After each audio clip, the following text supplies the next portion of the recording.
친구 관계나 직장 관계를 하다 보면 나를 좀 시기 질투하거나 나를 싫어하는 사람들을 무조건 한 명씩은 만나게 되죠. 나는 전혀 아무런 감정이 없는데도 상대방은 나를 싫어하는 것 같으면 어떻게 해야 될지도 감이 잘 안 오는 경우가 많아요. 오늘은 나를 싫어하는 사람을 대처하는 방법, 그리고 계속 마주쳐야 하는 상황이라면 어떻게 슬기롭게 관계해야 하는지도 바로 알려드릴게요. 각 케이스를 한번 나눠봤거든요. 첫 번째로 나한테 별로 소중하지 않는 사람이 나를 싫어하는 경우, 지인이 되겠죠. 두 번째로 나는 잘 지내고 싶은데 나를 싫어하는 경우, 친구가 있겠고요. 세 번째로 나한테 별로 소중하지는 않는데 계속 마주쳐야 하는 경우, 회사의 경우겠죠.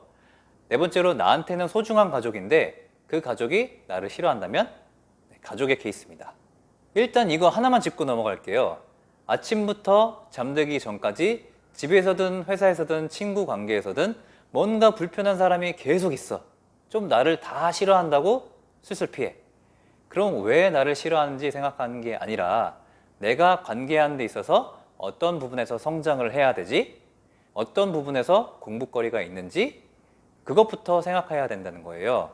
무슨 말인지 아시겠죠? 쉽게 말해 내가 빌런일 수도 있다 이 말입니다. 이거 보고 계신 분들 중에는 안 계시죠? 믿습니다. 그리고 영상 마지막에는 관계를 슬기롭게 하기 위해서 우리가 말을 잘 해야 되잖아요. 말을 할 때 어떻게 하면 부드럽게 그리고 솔직하게 내 의견을 전달하는지, 내 감정과 내가 하고 싶은 말을 잘 전달할 수 있는 방법, 정말 치트키 같은 꿀팁이 있으니까 영상 끝까지 봐주세요. 일단 나를 싫어한다고 생각하는 건 나도 지금 답답한 상황이라는 거잖아요. 가장 중요한 건 이 세상 모든 사람들이 나를 좋아하게 만들 수는 없다. 이거를 깨달아야 된다는 거예요. 마음이 좀 편해지시죠? 연예인 보면 나오잖아요. 다 안티가 있고 욕도 먹고 하잖아요. 결론은 나한테 별로 소중하지 않는 사람은 그냥 신경 쓰지 말자 이겁니다. 왜 굳이 모든 사람들한테 인정받고 예쁨받고 사랑받고 싶어 하시나요? 절대 그럴 수도 없으며 불가능한 일입니다, 그건. 두 번째 케이스는 나는 잘 지내고 싶은데 나를 싫어하는 경우죠. 근데 이건 사실 나한테 공부거리가 있는 것일 수도 있어요. 나는 잘해주고 싶고 그 사람한테 진심인데 나를 싫어한다? 솔직히 그럴 수가 없거든요. 어떤 사람이 진심으로 나를 좋아해주고 내가 잘 되기를 바라고 나를 응원해주고 그런 사람이 있다고 쳐봐요. 그 사람을 싫어할 이유가 있을까요? 나를 싫어하는 이유가 다 있겠죠. 뭔가 내 행동이 부담이 되었거나 상대방을 잘 배려를 못 해줬거나 원인은 나한테 있을 확률이 높은 거죠. 그럼에도 불구하고 내가 그 사람과의 관계를 좋게 해보고 싶다. 그러면 일단 무조건 정면 돌파입니다. 상대가 어떤 부분 때문에 나를 싫어하는지 원인을 파악해야겠죠. 나는 솔직히 당신과 잘 지내고 싶다. 당신 마음은 어떠냐? 혹시 내가 개선해야 될 점은 무엇이냐? 그리고 나 진짜 별로 안 좋아하는 거 맞냐? 잘 지내려면 어떻게 해야 되냐? 이렇게 정면 돌파를 해야 되는 거죠. 자, 세 번째, 나한테 별로 소중하지 않는데 계속 마주쳐야 되는 경우. 뭐 회사 생활이나 별로 친하지 않는 친구 무리 중에 한 명이겠죠. 이럴 때는 먼저 확인해 봐야 되는 게 진짜 이 사람이 나를 싫어하는 게 맞나?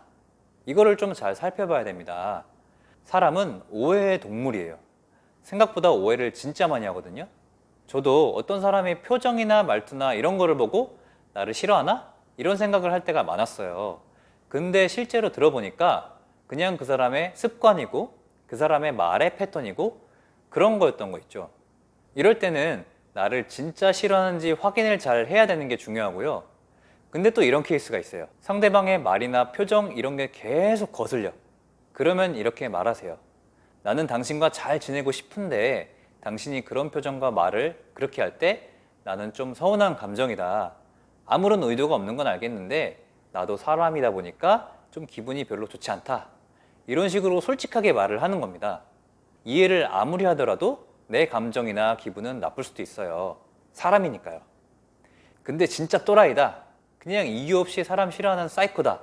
이러면은 진짜 내 선을 잘 지키면서 서로 딱 할 일만 하는 걸 추천합니다.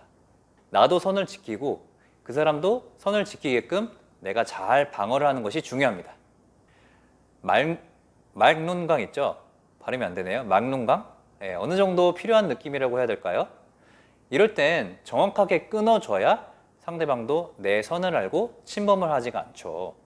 근데 나도 좀 문제가 있는 것 같아. 그러면 또 자기 성찰이 필요합니다. 나한테 공부거리, 성장할 거리가 있는 거죠. 자기 자신을 한번 돌아보면 좋겠습니다. 이게 너무 괴로운 일이라는 것도 저도 잘 알고 있어요. 마지막으로 가족인 경우입니다. 일단 부모님의 경우인데요. 골프 선수 박세리 선수가 아버지를 사무소 위주로 고소를 했죠. 박수홍 님도 가족 때문에 곤혹을 치렀던 일이 있었고요. 제가 하고 싶은 말이 뭐냐면 가족을 대할 때는 객관적으로 판단이 잘 서지 않습니다. 오히려 내가 이상한 사람인가? 라고 죄책감이 들기도 하죠. 가족을 고소하는 마음이 얼마나 괴롭겠습니까? 그만큼 감정적으로 경제적으로 얽히고 설킨 게 가족 관계잖아요. 그렇지만 아무리 가족 관계라고 하더라도 선을 잘 지켜야 됩니다. 오히려 소중하니까 더욱 존중하고 배려를 해줘야 되는 거죠. 우선 내가 마음이 좋지 않고 상처받는 관계라면 내 마음부터 소중하게 대해주시기 바랍니다.